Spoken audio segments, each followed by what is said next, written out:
Halo Sobat Dhamma, salam Dhamma, Namo Buddhaya. Pada kesempatan ini saya akan bahas sebuah topik dari sebuah pertanyaan, yaitu mengapa kita perlu mendoakan orang yang telah meninggal. Bukankah orang yang telah meninggal ini sudah tidak memiliki hubungan lagi dengan kita? Nah, pertama, perlu diketahui bahwa orang yang telah meninggal itu masih memiliki hubungan dengan kita. Walaupun hubungan di sini bukan berarti hubungan secara fisik, namun masih memiliki hubungan karma dengan kita. Kedua, dalam agama Buddha, orang yang telah meninggal itu akan terlahir di 31 alam kehidupan, kecuali orang yang telah mencapai tingkat kesucian arahat. Orang yang sudah mencapai arahat tidak akan lahir di 31 alam kehidupan lagi. Mereka sudah berhasil mencapai nibbana.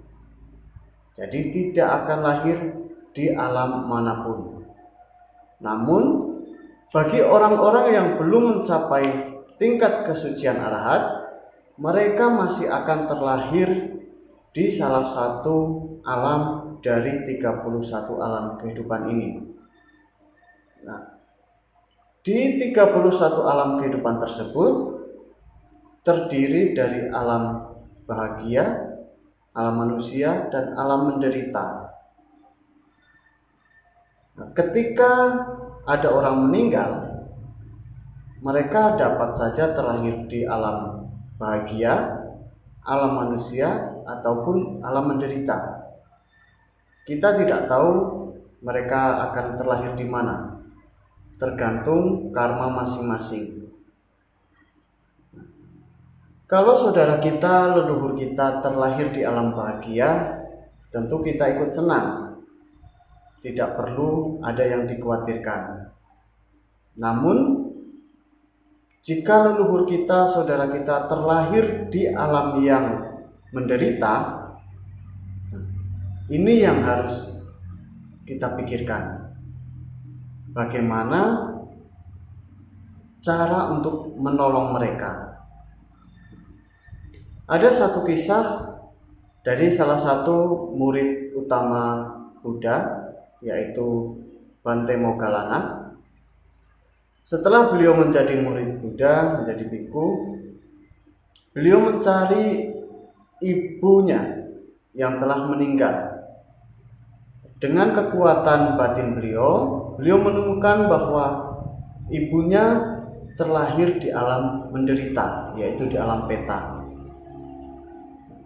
Singkat cerita, ketika Bante Moggallana ini ingin memberikan minuman kepada ibunya, minuman tersebut seketika berubah menjadi darah. Ketika Bante Moggallana memberikan makanan kepada ibunya, makanan tersebut seketika terbakar dan menjadi abu. Dicoba berulang-ulang, tetap saja apa yang Bante Moggallana berikan kepada ibunya tidak bisa dinikmati oleh ibunya. Karena terjadi terus seperti itu, lalu Bante Moggallana pergi menghadap Buddha, menceritakan apa yang terjadi. Lalu Buddha memberikan cara untuk menolong saudara leluhur kita yang telah meninggal. Caranya adalah dengan melakukan patidana. Apa itu patidana? Di beberapa daerah, di beberapa golongan, patidana ini bermacam-macam penyebutannya. Ada patidana, ada pelimpahan jasa. Di masyarakat Tionghoa juga dikenal istilah cengbeng. Nah, kembali lagi, patidana adalah perbuatan melakukan suatu pelimpahan jasa kebajikan kepada orang yang telah meninggal. Jadi kita melakukan suatu perbuatan baik. Nah, perbuatan baik ini dilakukan atas nama orang yang telah meninggal. Jadi secara sederhana kita mewakili orang yang telah meninggal untuk melakukan suatu perbuatan baik. Nah, jasa dari perbuatan baik yang kita lakukan itu yang akan membuat leluhur kita, saudara kita yang telah meninggal ini mendapatkan hasilnya. Nah, lalu bagaimana cara melakukan patidana?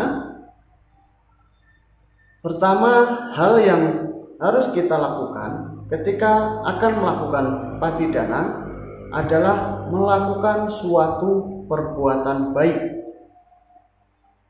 Boleh berupa apa saja, namun yang pasti itu adalah suatu perbuatan baik. Kemudian, ketika kita melakukan perbuatan baik tersebut, juga harus disertai dengan perenungan bahwa saya melakukan perbuatan baik ini atas nama siapa yang akan kita lakukan patidana. Misalkan orang tua kita, saudara kita, atau leluhur kita. Jadi saya melakukan perbuatan baik ini atas nama mendiang leluhur saya. Semoga dengan perbuatan baik ini mengkondisikan leluhur saya dapat ikut berbahagia. Itulah yang dinamakan patidana. Jadi kita melakukan suatu perbuatan baik atas nama orang yang telah meninggal. Jadi kita mewakili. Patidana inilah yang dikatakan cara untuk menolong saudara kita, leluhur kita untuk dapat terlahir di alam bahagia. Oleh karena itu, melakukan patidana merupakan hal yang sangat penting bagi kita untuk berusaha. Barangkali di antara leluhur-leluhur kita, saudara kita, ada yang terlahir di alam menderita. Dengan kita sering melakukan patidana, maka semoga patidana tersebut dapat mengkondisikan leluhur kita, saudara kita yang ada di alam menderita dapat terlahir di alam bahagia. Dikatakan juga bahwa patidana ini merupakan suatu kewajiban seorang anak kepada orang tua. Salah satunya adalah melakukan patidana kepada orang tua jika orang tua sudah meninggal. Selain penting, patidana ternyata juga merupakan salah satu kewajiban seorang anak kepada orang tua. Nah, maka dari itu patidana pelimpahan jasa merupakan hal yang sangat baik, sangat penting untuk kita lakukan. Oleh karena itu, melakukan patidana pelimpahan jasa diharapkan dapat membantu saudara kita, leluhur kita untuk terlahir di alam bahagia. Itulah kenapa mendoakan atau melakukan patidana itu masih perlu dilakukan oleh kita semua. Itu yang dapat saya sampaikan. Lain kali, lain kesempatan, saya akan bahas hal yang berbeda lagi. Terima kasih. Salam Dhamma, Namo Buddhaya.